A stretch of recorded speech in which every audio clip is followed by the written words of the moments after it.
Welcome to The Last Breakfast. Please enjoy the video. You start by proving domain control and editing DNS so Blogger can issue a certificate. Log into your registrar, add the 2 CNAME records Blogger provided, and add fora records if you want root domain redirect. Make sure TTLs are low while testing so changes propagate faster. Once saved, wait for DNS propagation.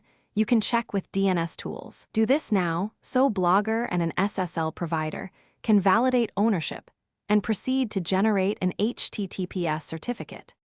Once DNS points to a service like Cloudflare, you let that service manage the certificate for you.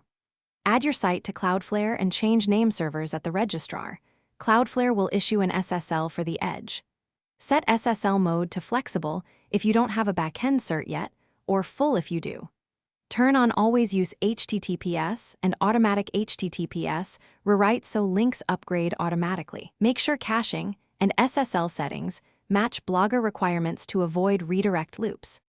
You finish by enabling HTTPS in Blogger settings.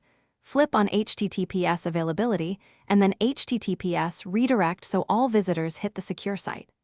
After enabling, Blogger may take hours to provision the cert. Be patient and recheck. If you see errors, confirm DNS points correctly to Blogger or Cloudflare, clear browser and CDN caches, and update any hard-coded HTTP links in templates and widgets to avoid mixed content issues. If redirects.